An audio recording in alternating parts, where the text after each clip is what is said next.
شوف نقول، انا نقدر نكون خايب مثلا، نقدر نكون ما عرفتش شنو دوزت كاع في حياتي خايبه،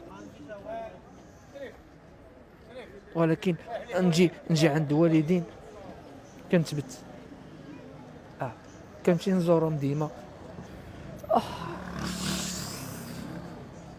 في بعض الأحيان تكون الحياة مثل موج البحر، يوم يرفعك عاليا ويوم آخر يرميك في أعماق لا ترحم. قصة اليوم هي عن شاب اسمه بدر، قصته مؤلمة جدا ومليئة بالعبر. تخيلوا معي، من رجل ناجح مستقر محترم في مجتمعه إلى إنسان يعيش اليوم في الشارع يقتات على الذكريات والألم. بدر ولد وسط عائلة ميسورة، عاش في نعيم وراحة وتعلم أحسن تعليم واشتغل بجد حتى أصبح مفتشا في شركة لارام. كان دخله محترما وحياته مريحة ومستقرة، وبعد وفاة والديه ورث عنهم أملاكا كثيرة، بيوت، ضيعات وحسابات بنكية. كل شيء كان يشير إلى مستقبل مشرق، بل ربما حياة خالية من أي خوف من الغد. لكن أحيانا يكون السقوط من القمة أشد وجعا من أي فشل. فبعد زواجه ظن بدر أنه وجد شريكة حياته، امرأة تشاركه الحب والدرب، لكن الصدمة كانت قاسية جدا. بطريقة مدروسة وخبيثة كما يقول، استطاعت أن تسحب منه ما يقارب 900 مليون سنتيم، ثم تركته وطلبت الطلاق. تركته لا مال، لا بيت، لا وظيفة، ولا حتى أمل. بدر فقد كل شيء، ضاع منه عمله، تبعثرت نفسيته، ولم يعد ذاك الرجل القوي الواثق. اليوم ينام في الشارع، فراشه الأرض وغطاؤه السماء. تخيلوا من شخص كان يعيش في عز وكرامة أصبح يعيش على الهامش، لا أحد يسأل عنه ولا أحد يمد له يد العون. لكن رغم قسوة القصة فهي تحمل رسالة قوية جدا، أن الثقة الزائدة قد تدمر الإنسان حتى لو كان في قمة النجاح، وأن المال يمكن أن يسترجع، لكن راحة البال إن ضاعت تضيع معها الحياة كلها. بدر علمنا أن النجاح لا يقاس بالمناصب أو المال، بل بحسن الاختيار في الصداقة وفي الزواج وفي من نمنحهم مفاتيح قلوبنا. لذلك لا تثق بسرعة ولا تحكم بقلبك قبل عقلك، لأن الغدر قد يأتي من أقرب الناس إليك. الحياة غريبة، وما نملكه اليوم قد يختفي غدا، فاحمدوا الله على النعم وكونوا حذرين في اختياراتكم. والآن أترككم مع الشاب بدر نفسه ليروي لكم قصته المؤلمة. اشنو هي غلطة العمر اللي دمراتك؟ واخويا اش نقول لك، انا راه كنت كادر خدام في الخطوط الملكيه المغربيه، وكنت خدام مع اصدقاء ديالي كلهم ما كيعرفونيش كاع شحال كنربح، كيسحبوني عا كنشد واحد الصالير، ولكن انا كنت كنشد هذاك لو صالير اون تريبل مع واحد السيده ما غنجبدش لك سميتو ياك. والحمد لله كانت الامور ميسوره، سي با كيسيون ديال لارام، راه والديا كان لاباس عليهم. ولكن الغلطه انني واحد السيده تلاقيت معها وثقت فيها ودات لي كلشي. ولا خوكم بدر لو كادر 22000 درهم باغ موا، وليت كنقلب على 10 دراهم في النهار انا. والله الا كنطلبها بعض المرات، اقسم بالله الا كنطلبها. اخوان باش نعاود لكم، انا ما كنخبي عليكم والو، اقسم لكم بالله تلاقيت خويا بدر 3 شهور هادي، تلاقيته في المدينه كاينه، ما عارفينش بانني كنسجل ولا عندي شي برنامج. لا والله حتى بصح. وانا السلام عليكم، وانا نقص قلت له وعليكم السلام، ويقول لي انت رديتي عليا السلام ما حقرتيني. ما عليكش. ولكن باش تكون لقيتيني ديك الساعه حقروني واحد الوقت، حقروني. كانت رجلي مريضه وحقروني. قلبت عليك، درت معاك وما جيتيش. لا مشيت قلبت انا عليك، ولكن ما لقيت، ما كعارف ما كانش عندي التليفون. تلاقينا في باب الجامع وتخي اخوان، وجيتي عندي حتى البلاصه فين كاين. باش يكون كادر كيست 20,000 درهم، 22,000 درهم. دابا حدا الجامع يعيش التشرد. ولكن دابا حنا حاليا كنهضروا معاه، جات واحد الصدمه. تصدم والله حتى صدمه بالله،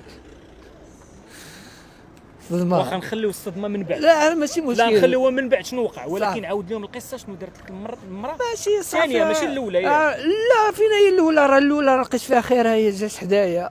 هي الصدمه بعد دابا قلت هي الصدمه هي هذه. سبحان الله العظيم، جات شافت الفيديو جات عنده. اما الثانيه راه دات كلشي يا صاحبي. الثانيه راه درت فيها ثقه كامله، عطيتها كلشي، بروكوراسيون توتال، دات البوسطه، دات لا بونك. حنا راه قلت لها راه شوفي، حنا راه عشنا في هادشي،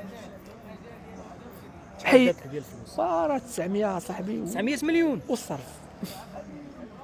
حيت انا ما كانوش كيعرفوا، انا ما عمرني كنقول لشي واحد، راه اصدقاء ديالو كبروا معايا كيعرفوني الحمد لله، كيقول لك راه بدر راه بخير لاباس عليهم، ولكن ما كيعرفوش اش عندي.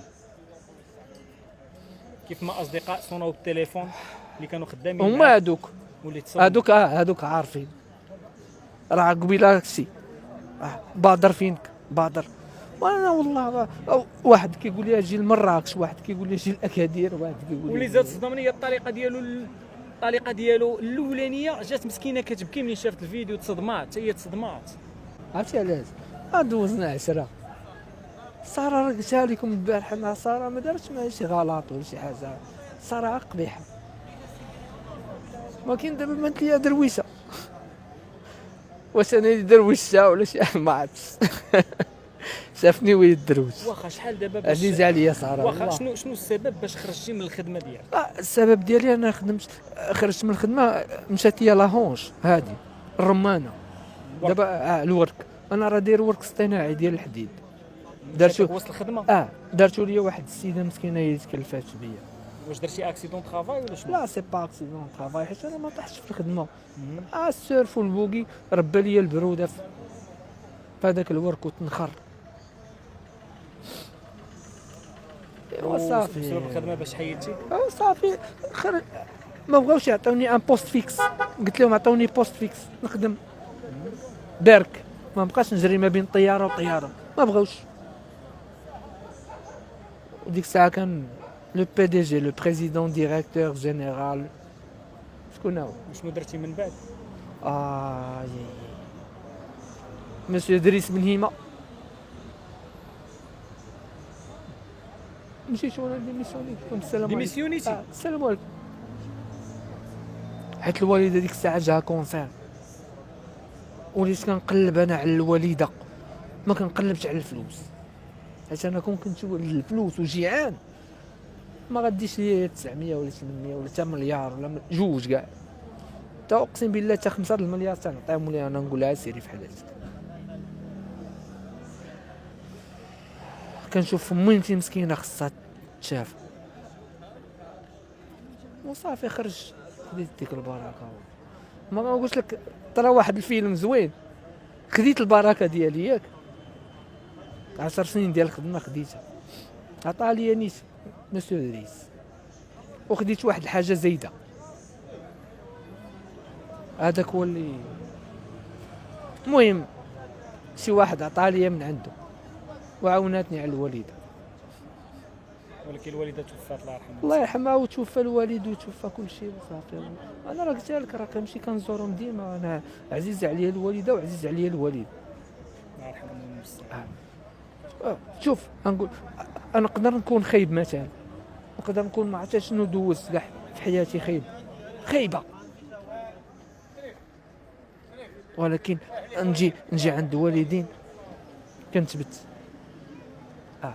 كنمشي نزورهم ديما، نقرا عليهم سورة ياسين، واللي قسم الله كنصدق، واخا ما يكونش عندي وحق الله الا الا الله، واخا ما يكونش عندي كاع شي، لا عندي 10 دراهم في جيبي كنقسم عليهم جوج. والله يرحمه ويوسع عليهم. كيف ما قلتي قبيله قلتي واحد الكلمه، قلتي توحشتي الطيارات.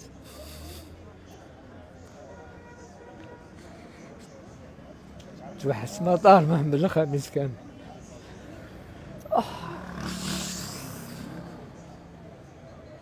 شحال وانت خدام تما؟ 10 سنين. 10 سنين.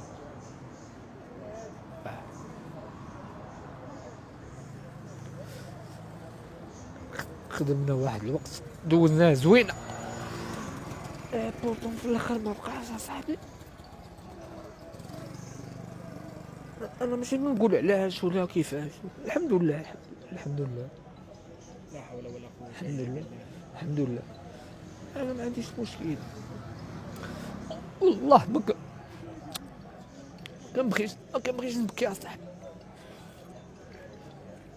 لكن كنتفكر الوالده وجات ساره صافي كملت هي البلان.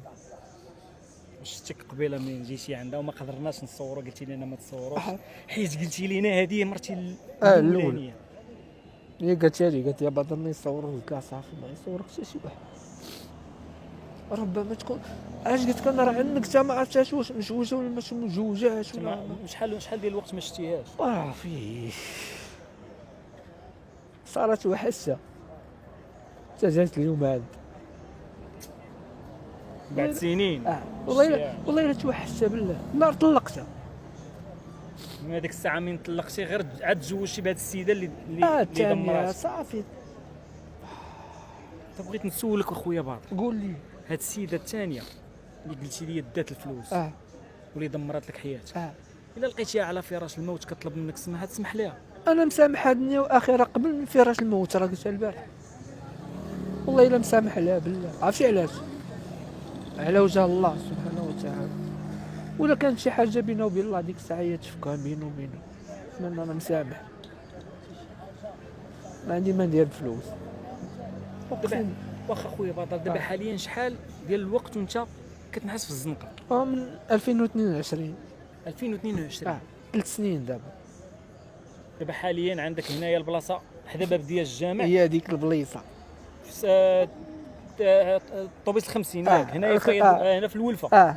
مره ديال البلاصه ديال ماشي مره كنعس انا مره كنعس في المدينه، ولكن الاغلبيه كنعس انا بزاف هنايا. حتى من كيصليو الجمعه كيصليو العشاء وكيسدوا الباب عاد كيدخل مسكين مع الفجر مع يبغيو يدخلوا الفجر خاصو يخرج. كنبقى ماشي يدخلش الجامع لداخل، لا غير في الباب ديال الجامع. كنبقى انا والمشاش اقسم بالله. انتم حاليا والله الا الناس هما كيصونيو عليهم. هو الدري صاحبو يونس الله يكثر خيره صديقي يونس كيجاو يونس راه خدام ما بقاش خدام مسكين في الفراشه ولا غادي مقابله ولا كيجاو في التليفون. الناس الاغلبيه اقسم لكم بالله الاخوان راه تبوريشه والله.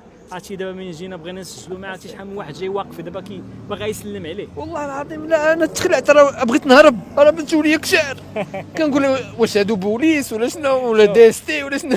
قلتي لي واحد الكلمه قلتي لي شوف حيت انا كنت مرضي مع الوالده نخاف. وواحد السيد هو واقف دابا كيساين فيه غادي يديه معاه العين السبع مسكين. قال لك راه كاين السكنه كاين كلشي. قال لي كلشي وعيطوا عليا في مراكش قالوا لي جي تسكن. عيطوا عليا من اكادير والله العظيم اجي اقسم لكم بالله والله الا شوف المغاربه فيهم الخير والله الا فيهم ديما والحمد لله كاينين الرجال وكاينين العيالات ما نحكموش على كل شيء خايب وكل شيء مزيان. المهم هذا الجزء القادم تم توليده بالذكاء الاصطناعي لتفادي أي إشكال في حقوق الطبع والنشر. يمكنك مشاهدته أو مغادرة الفيديو، وشكرا على المشاهدة، ولا تنسى ترك لايك وتعليق. كتير بنسمع إن الدنيا دوارة وإن حياة الواحد ممكن تتقلب في لحظة واحدة. النهاردة القصة اللي معانا بتجسد المعنى ده بالظبط، حكاية عن الثقة وعن الخيانة وصوت رجل اسمه بدر. القصة بتبدأ بتشبيه قوي قوي بيقول أحياناً الحياة بتكون زي موج البحر، يوم ترفعك فوق ويوم تاني ترميك في أعماق ما بتعرفش الرحمة. الحقيقة التشبيه ده هو بالظبط اللي حصل في حكاية بدر. طيب عشان نفهم أكتر بصوا على الفرق الشاسع ده، هو ده لب الموضوع كله. من راجل ناجح ومستقر والكل بيحترمه لشخص عايش في الشارع حرفياً. السؤال اللي بيجي في بالنا كلنا، إزاي تحول زي ده ممكن يحصل؟ عشان نفهم حجم المأساة لازم الأول نشوف هو كان فين وواقع منين. خلينا نرجع بالزمن شوية ونشوف حياة بدر في الأول كانت عاملة إزاي. حياة كانت كلها راحة ووعود بمستقبل كبير. بدر من الأول اتولد في عيلة مرتاحة مادياً، يعني متربي في عز ومتعلم أحسن تعليم، وكمان بمجهوده قدر يوصل لمنصب كويس جداً، بقى مفتش في شركة لارم، يعني وظيفة مرموقة، مرتب ممتاز، وحياة ما فيهاش غلطة. وفوق كل ده ورث عن أهله ثروة ضخمة، بيوت وعقارات وحسابات في البنوك، يعني كل حاجة كانت بتقول إن مستقبله متأمن تماماً وإنه بعيد كل البعد عن أي قلق من ناحية الفلوس. لكن هنا بقى القصة بتاخد منحنى تاني خالص، منحنى درامي وصعب. دي اللحظة اللي الثقة فيها كلفته كل حاجة بالمعنى الحرفي للكلمة. بدر لما اتجوز كان فاكر إنه لقى شريكة حياته اللي هتشاركه كل حاجة، لكن الصدمة زي ما هو بيحكي بصوته المبحوح إن كل ده كان تمثيل، كان جزء من خطة خبيثة ومدروسة عشان ياخدوا منه كل ثروته. والرقم ده بيورينا حجم الكارثة. تخيلوا معايا خسارة حوالي 900 مليون سنتي، ده مبلغ ضخم جدا ببساطة اتبخر في لحظة بسبب الخيانة. والمقلق فعلا إن الموضوع ما اتعملش مرة واحدة، لا دي كانت خطوات محسوبة.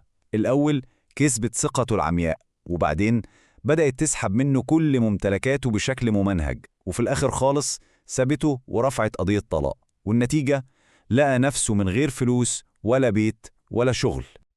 ومن هنا بنبدأ نشوف عواقب الخيانة دي كانت عاملة إزاي. السقوط كان سريع ومباشر للشارع، لأن الخسارة الحقيقية ما كانتش بس فلوس، لا، الخسارة كانت دمار شامل، انهيار مالي كامل، ضياع مستقبله المهني، وتعب نفسي رهيب، وفي النهاية فقدان أي أمل في أي حاجة. والتعبير ده يمكن يكون أكتر حاجة بتوصف حالته دلوقتي، من حياة العز والكرامة لوضع بقى فيه فراشه الأرض وغطاءه السماء. جملة بتلخص بمنتهى البساطة والألم التحول القاسي اللي حصل له. النهاردة بدر بقى عايش على الهامش، مجرد خيال الراجل القوي الواثق من نفسه اللي كانوا زمان. الضربة دي ما كسرتش ظهره بس، دي حطمت روحه. ورغم كل الوجع ده، أي قصة زي دي بيكون فيها دروس وعبر يمكن أهم من الحكاية نفسها. خلينا نشوف إيه اللي ممكن نتعلمه من اللي حصل لبدر. الدرس الأساسي هنا هو إن الثقة الزايدة عن اللزوم ممكن تكون مدمرة، وإن اختياراتنا في علاقاتنا أهم بكتير من أي فلوس أو مناصب. ببساطة كده، النجاح الحقيقي مش فلوس، وللأسف الغدر ممكن يجي من أقرب الناس. وفي مقولة هنا بتلخص كل حاجة فعلا: الفلوس ممكن تتعوض، لكن لو راحة البال هي اللي ضاعت يبقى الحياة نفسها هي اللي ضاعت معاها. هو ده التعريف الحقيقي للثروة وكمان للخسارة. في الآخر قصة بدر بتسيبنا كلنا مع سؤال مهم جدا لازم نسأله لنفسنا: يا ترى بندي مفاتيح قلبنا وحياتنا لمين؟ لأن الإجابة على السؤال ده هي اللي ممكن ترفعنا للسما أو ترمينا في مكان ما نعرفش نخرج منه. أهلا بيكم معانا في تحليل جديد معمق. النهاردة الحقيقة بنغوص في قصة إنسانية مؤثرة جدا وقاسية شوية. قصة شاب اسمه بدر، احنا واخدينها من مقتطفات عنوانها سقوط بدر، الخيانة وثمن الثقة. المصدر اللي معانا ده بيرسم صورة لحياة كانت ماشية في سكة النجاح والاستقرار التام، وفجأة كل ده اتقلب. فعلا هي قصة ممكن تبان قاسية قوي في تفاصيلها، لكنها زي ما المصدر بيوضح بتقدم دروس مهمة، دروس عن الثقة، عن ازاي الحياة ممكن تتقلب في لحظة، وده بيحصل لأي حد فينا على فكرة.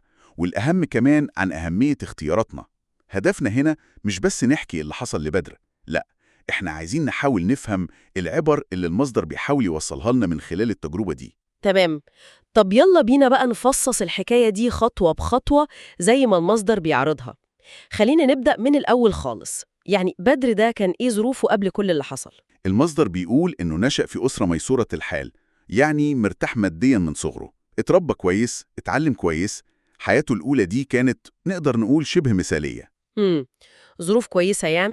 جدا. وبعدين كبر ودخل مجال الشغل، والمصدر بيقول إنه كان طموح ومجتهد. وصل لمنصب كويس قوي، كان مفتش في شركة معروفة اسمها لارام، يعني وظيفة مرموقة ودخل محترم، حياة مستقرة تماما. حلو قوي، تأسيس كويس للشخصية في القصة. المصدر هنا بيجهزنا، بيورينا إنه كان واقف على أرض صلبة، نجاح، فلوس، استقرار، وده بيخلي اللي هيحصل بعد كده واقعه أشد يعني. بالظبط. وبعدين جت نقطة تحول أولى في حياته، بس دي كانت ظاهرياً كويسة. المصدر بيذكر إنه والديه توفوا الله يرحمهم، وهو ورث عنهم ثروة ضخمة. ورث؟ ورث كتير قوي، مش بس فلوس في البنك، لأ، دي بيوت، ضيعات، يعني أراضي زراعية وحسابات بنكية كمان بمبالغ كبيرة. يعني فوق الاستقرار اللي كان فيه بقى مليونير كمان؟ نقدر نقول كده. وضعه المادي اتنقل لمستوى تاني خالص، مستقبله بقى متأمن بزيادة، لدرجة إن المصدر استخدم جملة واضحة قوي، قال كل شيء كان يشير إلى مستقبل مشرق. جملة بتلخص الدنيا وقتها. وهنا الواحد يقف شوية ويفكر، يعني المصدر كأنه بيقول لنا خدوا بالكم، الاستقرار المادي ده حتى لو كان ضخم مش هو الحصن المنيع ضد مشاكل الحياة، أو حتى ضد أخطاء الواحد الشخصية. يمكن الثروة الكبيرة دي كمان بتخلي الواحد بتخليه هدف أسهل أحيانا، أو يمكن بتقلل حذره شوية. وفكرة السقوط من القمة دي المصدر بيستخدمها بقوة. الألم بيبقى أكبر لما تخسر كل حاجة بعد ما كان عندك كل حاجة. فعلا. طيب بعد ما وصل للقمة دي ماديا ومهنيا، بدر دخل مرحلة جديدة، الجواز. المصدر بيلمح إنه كان فاكر إنه كده بيكمل الصورة الحلوة، لقى شريكة حياته اللي هتكون جنبه. لكن للأسف هنا بقى حصلت الصدمة الكبيرة، الضربة اللي قلبت كل الموازين. هي دي بقى نقطة التحول الحقيقية في القصة، مش كده؟ بالظبط. المصدر بيحكي اللي حصل بناء على كلام بدر نفسه، بيقول إن مراته، والوصف ده مهم، بطريقة مدروسة وخبيثة. مدروسة وخبيثة؟ الكلمتين دول المصدر مركز عليهم. بيقول إنها قدرت تاخد منه مبلغ ضخم جدا، حوالي 900 مليون سنتيم. 900 مليون، ده مبلغ رهيب، رقم كبير فعلا.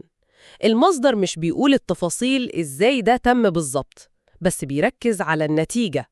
أول ما الفلوس دي راحت في إيديها طلبت الطلاق على طول، يا نهار أبيض. سابته لوحده وتقريبا مفلس تماما بعد كل العز والنجاح ده. هنا بقى زي ما بيقولوا الدنيا اسودت خالص. الكلمتين دول، مدروسة وخبيثة، دول مربط الفرس في فهم الكارثة دي. المصدر هنا مش بيتكلم عن مجرد سوء تقدير أو حظ وحش، لأ. كلمة مدروسة دي معناها إن في تخطيط، في نية مبيتة، وخبيثة دي بتشير لاستغلال بشع للثقة والمشاعر، كأن أقرب علاقة ليه اتحولت لمصيدة متخطط لها كويس قوي. وده يخلينا نسأل، هي الثقة اللي هو اداها لها دي كانت شكلها إيه؟ للدرجة دي عامية؟ سؤال صعب قوي، والمصدر مش بيجاوب عليه بشكل مباشر، بس بيركز على اللي حصل بعد كده. اللي حصل كان انهيار كامل، مش بس فلوسه راحت وبيته، لا ده خسر وظيفته كمان. أيوه، والمصدر بيوصف حالته النفسية بكلمة واحدة لكن معبرة جدا: تبعثرت نفسيته. تبعثرت، تعبير قوي فعلا. بيوصف قد إيه هو اتدمر من جوه، ضياع كامل. والانهيار النفسي ده ممكن يكون أصعب بكتير من الخسارة المادية نفسها. إحساس الخيانة من أقرب حد ليك ده شعور قاتل. الغدر، الإحساس إنك كنت ساذج. المصدر بيربط بوضوح بين الخسارة المالية والانهيار النفسي كأنهم حاجة واحدة. هو ما خسرش فلوس بس، هو خسر الأمان، الثقة في نفسه، الثقة في الناس، يمكن حتى إيمانه بالحياة نفسها. والمصدر بيصور حالته دلوقتي بصورة مؤلمة جدا، صورة مأساوية بكل معنى الكلمة. بيقول إنه بقى بينام في الشارع، حرفياً كده، فراشه الأرض وغطاؤه السماء. لا حول ولا قوة إلا بالله. عايش على الهامش، لوحده تماماً، محدش بيسأل عليه، محدش بيساعده. حالة صعبة قوي. والمصدر هنا بيعمل مقارنة حادة ومؤثرة. بيحط صورة بدر بتاع زمان، الشاب الناجح الغني اللي عايش في عز، جنب صورته دلوقتي، المشرد، المكسور، الفاقد كل شيء. الفرق ده هو اللي بيخلي القصة دي تخبط في الواحد كده وتخليه يفكر إزاي ده حصل. الرحلة دي من فوق لتحت كانت سريعة ومدمرة قوي. وهنا المصدر بيبدأ يقدم لنا الخلاصة بقى، الدروس اللي المفروض نتعلمها من المأساة دي. أول درس واضح وصريح هو التحذير من الثقة الزيادة عن اللزوم. الثقة العمياء دي، المصدر بيعتبر إن دي كانت البوابة لكل اللي حصل لبدر. مش الثقة نفسها هي الغلط، لأ، الإفراط فيها، الثقة اللي من غير تمييز، من غير أي حذر. والنقطة التانية اللي المصدر بيشدد عليها، ودي عجبتني قوي، هي قيمة راحة البال. بيقول حكمة بليغة: راحة البال إن ضاعت تضيع معاها الحياة كلها. الله، جملة قوية فعلا. كأنه بيقول إن أهم حاجة خسرها بدر مش الفلوس، لأ، الأهم هو سلامته النفسي، إحساسه بالأمان. الفلوس ممكن تيجي وتروح، ممكن تتعوض، لكن راحة البال دي لو اتكسرت صعب قوي ترجع زي الأول. عندك حق والله. والمصدر كمان بيتكلم عن نقطة تالتة مهمة قوي، ليها علاقة بفكرة النجاح نفسها. بيقول إن النجاح الحقيقي مش بس منصب ولا فلوس كتير. أمال إيه؟ النجاح الأهم اللي بيفضل هو في حسن الاختيار. حسن الاختيار؟ اختيار إيه بالظبط؟ اختيار الناس اللي حواليك، اختيار الأصدقاء، اختيار شريك الحياة، اختيار مين اللي تدخله دايرتك القريبة وتثق فيه. المصدر كأنه بيقول إن بدر مع كل نجاح والمادي والمهني فشل في أهم اختيار، وده اللي وقعه. بالظبط. المصدر هنا بيستخدم قصة بدر كنموذج، كعينة واضحة لنتيجة الاختيار الغلط، الاختيار اللي مبني على ثقة مش في محلها. ولو بصينا للصورة الأكبر زي ما المصدر بيلمح، القصة دي بتورينا قد إيه الإنسان ممكن يكون هش. مهما كنت قوي أو ناجح، أنت معرض للخيانة، معرض لتقلبات القدر اللي ممكن تغير كل حاجة في ثانية. محدش فينا محصن. يعني اللي نفهمه من المصدر إن قصة بدر دي مش مجرد حكاية حزينة وخلاص، دي زي جرس إنذار لينا كلنا. المصدر نفسه بيقولها صريحة: لا تثق بسرعة ولا تحكم بقلبك قبل عقلك. توازن مهم جدا. دعوة واضحة إننا نوازن بين قلبنا وعقلنا في علاقاتنا وقراراتنا. والأصعب بقى، واللي المصدر بيأكد عليه، إن الضربة الجامدة أو الغدر اللي بيوجع بجد ممكن يجي من أقرب ناس ليك، من الحتة اللي عمرك ما تتخيل يجيلك منها أذى، وده بيخلي مهمة حسن الاختيار دي أصعب بكتير. طب نعرف إزاي؟ المصدر طبعا مش بيدينا حل سحري للسؤال الصعب ده، مين فينا يعرف؟ لكنه بيشدد على أهمية إننا نكون حذرين وواعيين في تعاملاتنا، خصوصا في الزمن ده. العلاقات بقت معقدة والمظاهر خداعة جدا. لازم الواحد يفضل مصحصح كده ويفكر، يعني ما نسلمش ثقتنا بسهولة لأي حد، ونخلي فيه دايما مساحة للملاحظة والتفكير النقدي. وفي آخر كلامه عن القصة، المصدر بيدعونا لحاجتين: أولاً إننا نحمد ربنا على النعم اللي في إيدينا مهما كانت بسيطة، لأننا شفنا إزاي النعم الكبيرة ممكن تروح في لحظة. الحمد لله دايماً. وثانياً إننا نكون حذرين جداً وندقق في اختياراتنا اللي جاية عشان نتجنب مآسي زي دي. يعني دعوة للتأمل والشكر والحذر في نفس الوقت. يبقى لو حبينا نلخص أهم الأفكار اللي المصدر ده طرحها حوالين قصة بدر، هي رحلة كاملة من قمة النجاح والثراء لقاع الضياع والتشرد، والسبب الرئيسي زي ما المصدر صوره كان الثقة الزايدة اللي اتحطت في الشخص الغلط وتحولت لأداة لخيانة مدروسة وخبيثة. والدروس المستفادة قاسية لكنها ضرورية: خطورة الثقة العمياء، أهمية راحة البال اللي ممكن تكون أغلى من كنوز الدنيا، ومركزية إننا نعرف نختار صح، نختار الناس اللي بنقربهم مننا صح. والمصدر بيختم الجزء ده بالإشارة لأنه بيسيب الكلام لبدر نفسه عشان يحكي قصته بصوته، ودي لفتة بتدي عمق إنساني أكتر للحكاية في نسختها الأصلية. وده بيخلينا نفكر في سؤال مهم يمكن بعد ما سمعنا القصة والتحليل ده، سؤال يمكن المصدر نفسه متوسعش فيه لكن القصة بتفرضه علينا. يا ترى إيه اللي ممكن يحصل لبدر بعد كده؟ هل في فرصة إنه يبني حياته من جديد بعد انهيار زي ده؟ سؤال صعب فعلاً. هل ممكن يستعيد ثقته في نفسه وفي الناس تاني؟ وسؤال تاني كمان عن دورنا إحنا كمجتمع. هل لنا مسؤولية تجاه ناس بتوصل للحالة دي بسبب خيانة أو ظروف قاسية زي دي؟ هل بنقدم لهم أي دعم ولا بنسيبهم لوحدهم كده على الهامش؟ والسؤال الأخير والأهم يمكن لينا كلنا في حياتنا الشخصية: إزاي نوازن بين إننا محتاجين نثق في الناس عشان نعيش وبين إننا لازم نكون حذرين عشان نحمي نفسنا؟ إزاي نفرق بين الثقة الصحية السليمة وبين السذاجة اللي ممكن تدمرنا زي ما حصل مع بدر؟ أسئلة كتير بتفضل مفتوحة. فعلاً أسئلة مهمة جداً وتستدعي التفكير. بنشكركم جداً على متابعتكم لينا في تحليلنا لقصة بدر من خلال المصدر ده، ويمكن التأمل في قصص زي دي بكل قسوتها ودروسها بيساعدنا نفهم الحياة والنفس البشرية بشكل أعمق شوية، ويخلينا يمكن أكتر وعي وحكمة في اختياراتنا الجاية.